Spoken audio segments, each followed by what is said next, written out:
Hi, everyone. Welcome to episode 5 of the Sheroes project, featuring Jessica McKellar, Director of Engineering at Dropbox. Jessica is an entrepreneur, a software engineer, and an open source developer from San Francisco, California.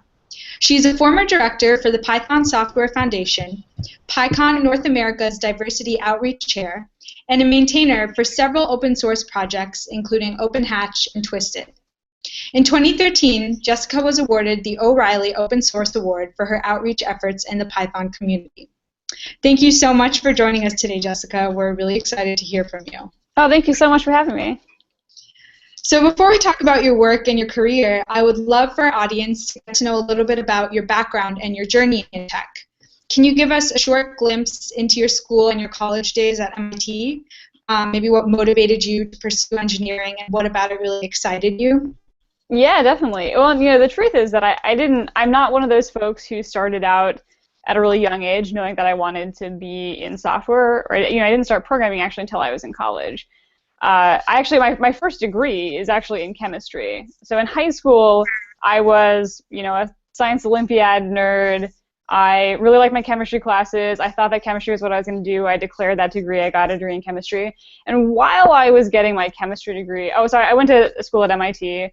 In Boston, and while I was getting my chemistry degree, I had a lot of friends who were pursuing science degrees, and I'd sort of look at them out of the corner of my eye as I was going through my chemistry classes, and I could tell that they were really learning this toolkit full of tools for solving a broad range of problems in the world, like a broad range of multidisciplinary problems in the world. In a way that was really, really appealing to me. I enjoyed my chemistry classes, but the truth is that, like, an undergraduate chemistry degree, it's a pretty narrow progression through some of the historical details of undergraduate chemistry, and what they were learning seemed really useful, and I kind of wanted to get in on that just to see what it was like. So I took a couple of computer science classes. I ended up really liking it, and ended up pursuing a computer science degree. I did my first CS internship as a junior. But got a CS bachelor's degree, ended up getting a CS master's, and that is the degree that I've ended up actually using for the rest of my career. And then my life for MIT still has a lot of MIT DNA in it, because my first job out of MIT was as an early kernel engineer at a startup that a bunch of friends of mine at MIT had started out of the master's thesis of the CEO. And actually, I've worked with this same set of founders for my entire career at this point. So we've had 2 startups and acquisitions that finally led us to Dropbox, and we worked together the whole time. And it started like being computer nerds at MIT's computing club together. So that's me in a nutshell. That's incredible that you were able to find such a great group of people in school and also discover a passion for CS that you're still doing now. So yeah. It seems like that was very influential in your journey. It very much was. So you have an extraordinarily impressive background, and without trying to sound cliche, I would say you're a quintessential Shero, in that you're someone who we can aspire to be as young computer scientists and engineers. You joined Ksplice, as you mentioned, right out of MIT, a startup that was acquired by Oracle within 2 years, and then you founded Zulip the next year and sold it to Dropbox in just under 2 years as well. Which is certainly not the norm for your average engineer. No. So I'd love to hear some highlights and maybe some challenges as well, just in the process of founding and building a startup so early in your career and taking it to a successful exit as well. Yeah, let's see how to frame this up. I mean, there are many challenges running a startup. I mean, one of the big things, I get a lot of questions from folks who are thinking about if they want to start a company or not. And one of the really important lessons that you end up learning very quickly is there's a lot to running a company that is not writing software. In particular, if you come from an engineering background and what you love to do is to write code, is to build a product or to build the infrastructure, there's a lot of other work that you need to do in terms of taking care of the business, taking care of the people, taking care of the office, that what I found is that I really enjoyed those experiences. Some people find that they really wish they could focus on their core software skills, or you're just building product in a way that is hard to do if you're a founder. But I ended up really liking it. And you know, like we have all kinds of goofy stories, in particular from Caseflies. One, I guess, fun fact about me is that I'm a technical advisor for the HBO show Silicon Valley. And a big reason for that is because you know, I met the writers for the show when they came to visit Dropbox a couple of years ago, and I have all of these really goofy stories from the Zulip days, but mostly from the Caseflies days, about just what it's like to be part of a self-funded company, like working out of the place where you live, cramming like 16 interns into dubiously zoned office space, like the fact that no one would clean the bathroom, and just like it's gross when no one is willing to do it. Just like all of the weird stuff around human beings working together like really intensely on a project. Yeah. But it's also just like some of my fondest memories of my adult life is these really crazy, chaotic early days with Caseflies.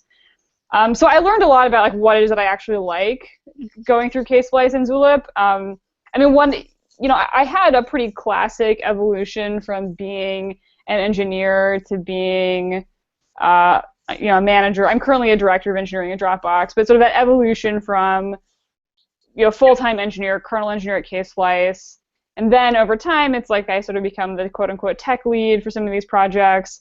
I move into, with the Oracle acquisition, like a formal people management role for a small number of engineers.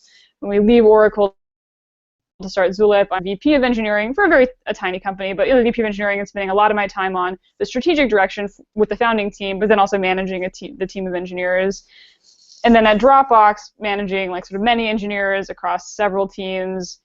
That grew into a 140-person organization that shipped all of our platform software and into this director role. So it's been this sort of evolution. What I've learned through that is I really, you know, there's something really wonderful about the very concrete experience of solving a problem with code and like giving that to users and having them experience that, and that being like you make their lives better through this thing that you build. Mm-hmm. But there's also something that's really satisfying, for me at least, about sort of the problem solving to build sustainable organizations where people can do that type of really good work at scale in an efficient way.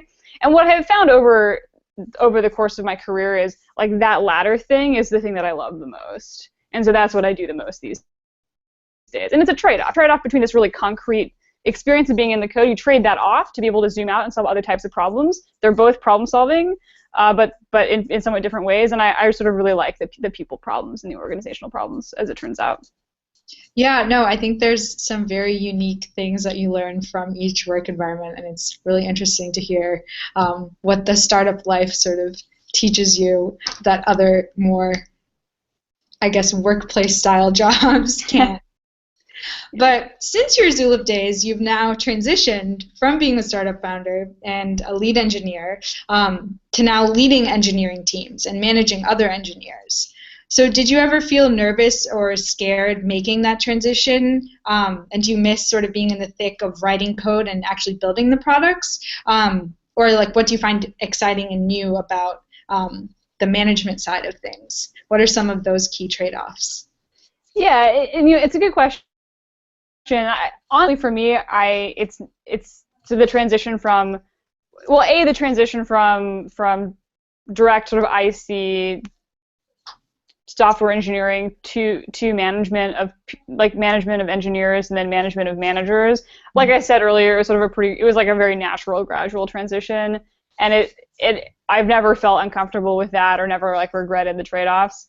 The sort of, there's like generic imposter syndrome stuff, which we could go into at length if anybody's curious, because that's definitely a thing that, like, when I learned the phrase imposter syndrome, that was like a pivotal moment in my life, because it gave a name to a thing that I experienced, and that allowed me to sort of recognize it and react to it in a really powerful way.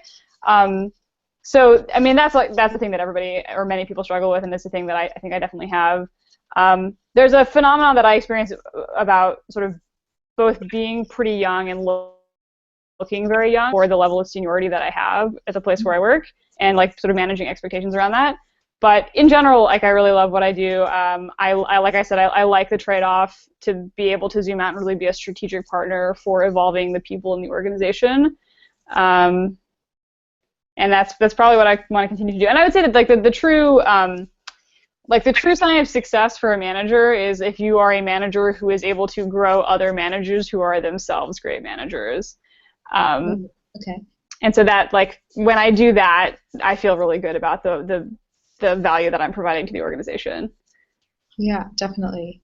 It's really impressive to hear about the variety of different roles that you've held already early in your career, because I think the typical sort of path to success is take something up and then stick with it and do the same thing and get better and better. But clearly, it's nice to hear about this different route of trying new things and still progressing and rising, but having a variety of experiences.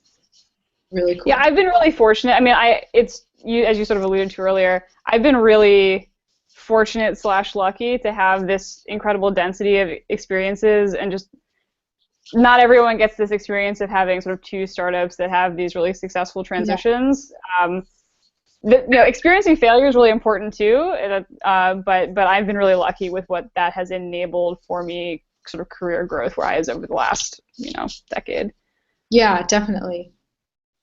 So before I turn it over to the Q&A, I'd love to have you tell us about your involvement in the Python community and your passion for increasing diversity in the space.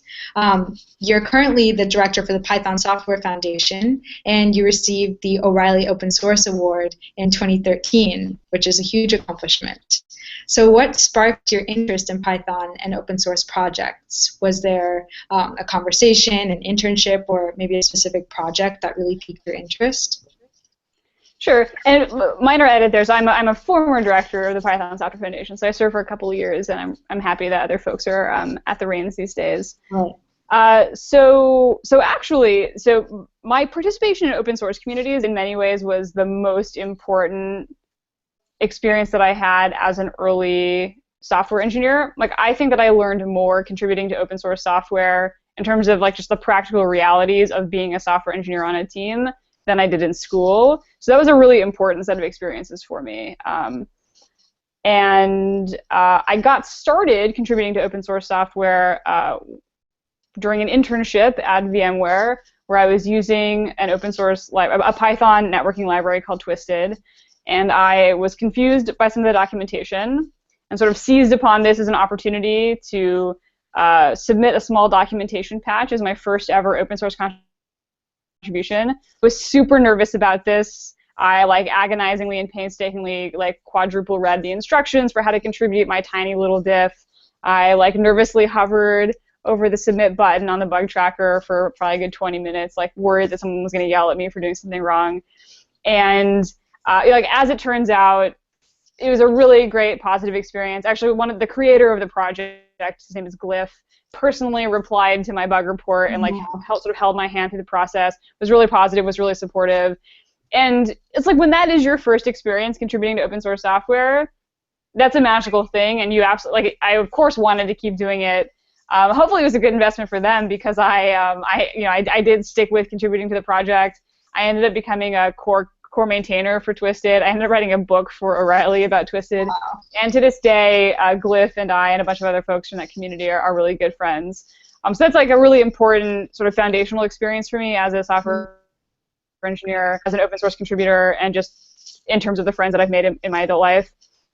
And so then that's how I got started.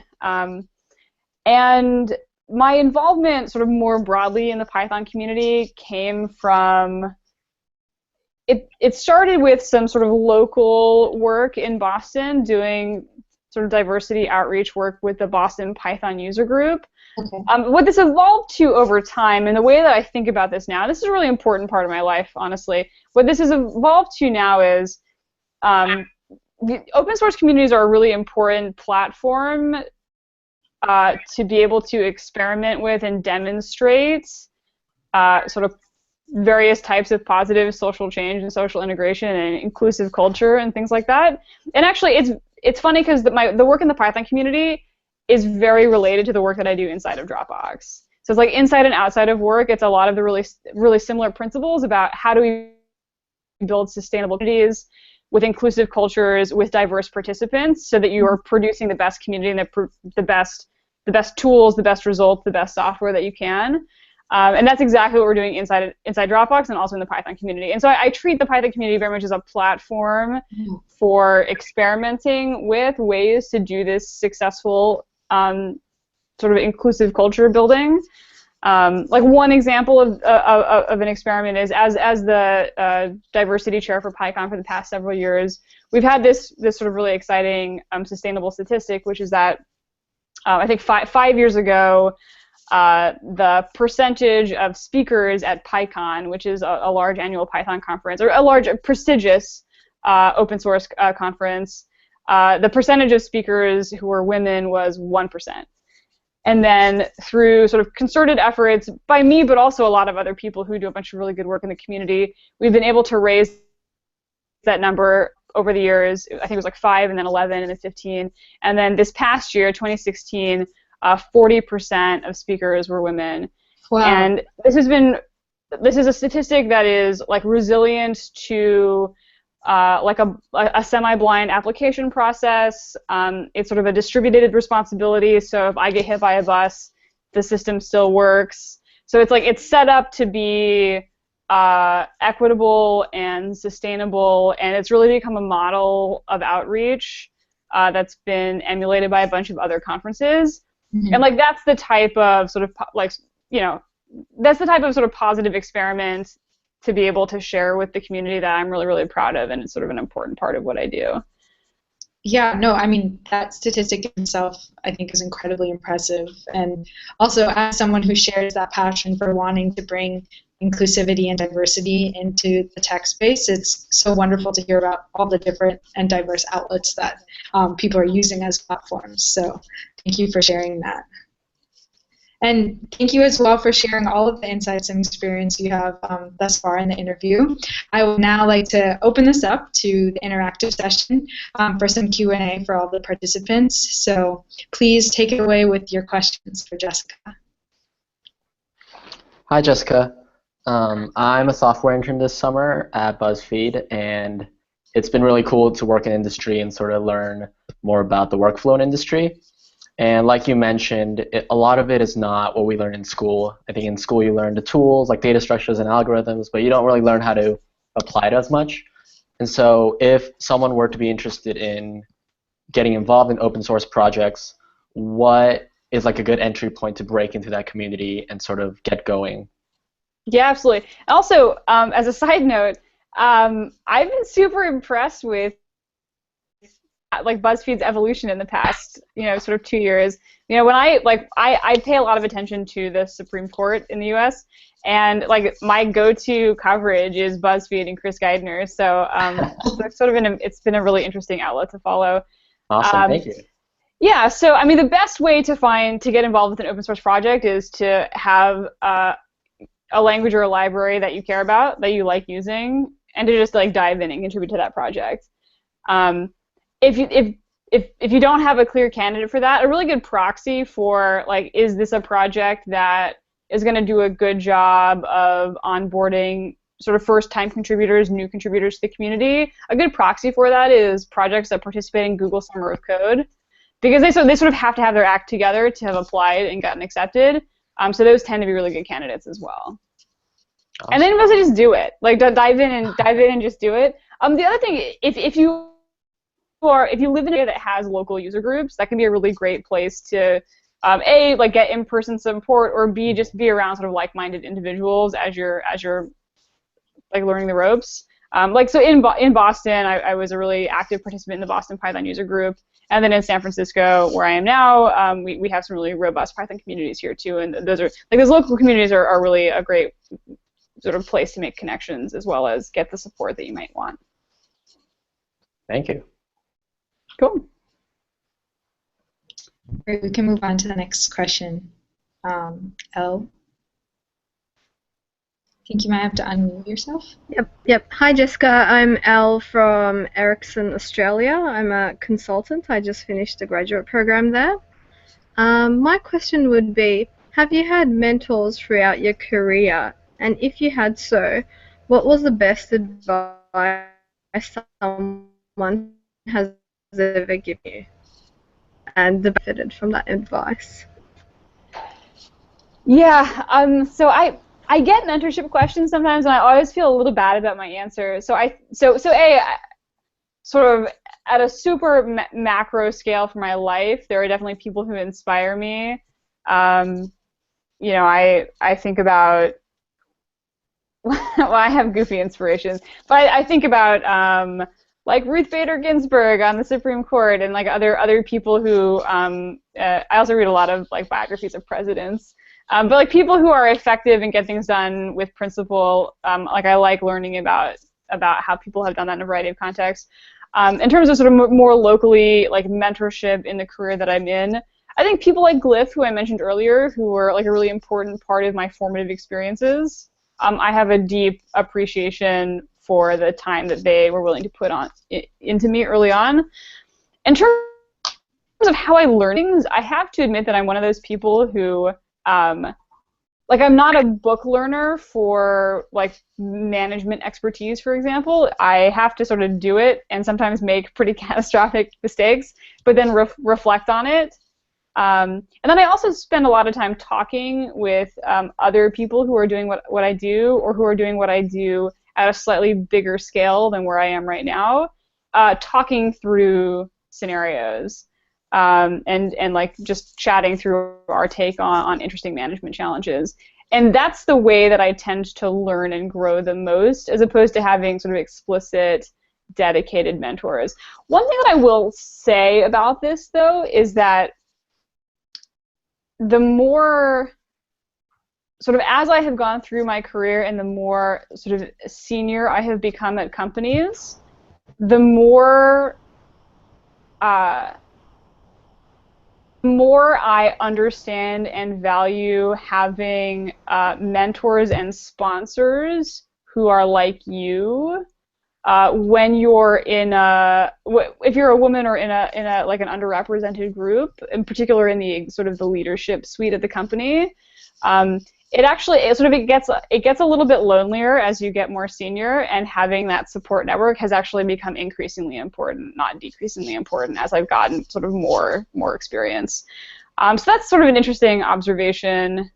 That doesn't really answer your question, but it's like I appreciate time with other women who are senior engineering leaders a lot, and like more than I would have guessed when I was like a new grad. No, it does. Thank you. The whole point is to hear different experiences and situations and how people grow. So thank you. Cool, thank you. Hi, Jessica. I have a question. Well, I guess I would love to hear more about, as you mentioned, the imposter syndrome and how you overcome that. But also particularly, I was speaking to a program manager the other day, and she was telling me that one of the most challenging things for her, having switched into management after being a software engineer, has been that she feels like she's constantly kind of challenged. Like she, in terms of constantly having to kind of prove her technical skills, as she's kind of, I've maybe lost them over the years. And especially since you have to, maintain such a senior position, how do you deal with that? Yeah, I mean, both great questions. So imposter syndrome, how do you deal with it? I mean, first off, my experience in college was being someone who is just getting started with computer science. When I was surrounded by, and in particular, I felt surrounded by friends who had been doing this for a lot longer than I had. And so I really felt like behind and needing to catch up. And sometimes that felt really bad. But sometimes it was deeply motivating. Like I will work harder and in a more focused way than everybody else to catch up to them. And I will prove myself to them. And that was sort of the mode that I was in college, and to a certain extent in the early part of my sort of full-time career. And sort of like the program that I have in my head is, if I ever feel like I'm like in a place and I worry that like I sort of haven't earned the spot, I explicitly like think back to concrete data points of me having technical successes or management successes that sort of validate the fact that I am where I am. And then when you do that enough over time, at least for me, it becomes automatic. Like, you internalize the fact that you've done a bunch of this good work, and you sort of stop needing to do that validation exercise with yourself. That's been my experience, at least. And so today, if anything, these days I'm like overconfident, which I'd rather be overconfident than underconfident, I think. But it was through like many years of pretty explicit exercise on that, I would say, because it's something that I felt very, very deeply, particularly in college. And then, sorry, remind me of the second half of your question. Oh, sorry, having to revalidate sort of your technical expertise, in particular if you're maybe from a minority or a woman in a technical environment. Yeah, I mean, like, my meta answer to that is, like, A, there's documented evidence that this is true, and that's super shitty, and B, like, the onus is on companies to set up environments that mitigate this by doing things like having everyone go through unconscious bias training. So there's, like, macro structures that should be responsible for this, and it's not on the individual to, like, shoulder all of this burden, ideally.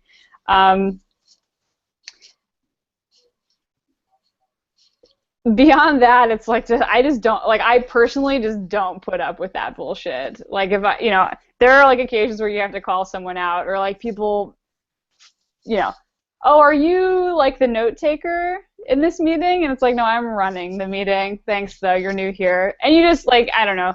People different personalities develop different strategies for how to handle this, but step one is to have the self-confidence, and if you have that, I think people are able to develop a toolkit for this. But then again, like, the super macro point on this, it's like the responsibility of the organization to not let this type of thing happen. Cool, thank you. Hi, yeah, my name is Cherry, and right now I'm studying computer science in university also. And my question is just, I guess, going to where you're at right now, which is the director of engineering at Dropbox, where you're, like, one of the most senior women at the company. And I'm kind of curious, like, what a typical day looks like for you, and, like, what are the everyday challenges of the job? Yeah, so I mean, I would say defining characteristic of this is that it's difficult to describe what a typical day looks like, because a lot of this is being responsive to the evolving needs of the organization. I guess tactically it's like I spend most of my days in meetings, which sounds terrible, but if you know how to run good meetings and you're with people who are good at what they do in a well-run meeting, it's actually, like, you get a ton of work done and it's really satisfying. But you're in meetings all day to do a couple of things. It's like, number one, develop context, and then number two, solve short-term on-fire problems, but then hopefully number three, have, like, plenty of time to do strategic planning for the future. And so I'm doing all of these things, and as well as spending a lot of time with my direct reports on sort of their career growth and development and the projects that they're working on. But it's a combination of, like, the short-term tactical, the long-term strategic, and the people support for my team, and that's what my day looks like. But, like, it's basically a day. It's like just problem solving all day, every day, and what the problems are can really vary week to week and quarter to quarter, depending on, like, what the urgent needs of the organization are. Thank you. So before we close up the episode, I have a question sent in from Mary, who's actually on the video call, but having some mic issues. So she'd like to know, I guess it's not every day that we meet someone who is the technical consultant for a wildly popular TV series like Silicon Valley. So how did you end up in this role, and what does it entail? Yeah, so as I alluded to earlier, the writers for the show, a couple of years ago, they were doing sort of a tour of a bunch of Silicon Valley companies, like, doing some research on compression and storage and things like that for the plot line for season 1 and season 2, and then also just, like, to get interesting, funny stories that might be sort of background stories in the show.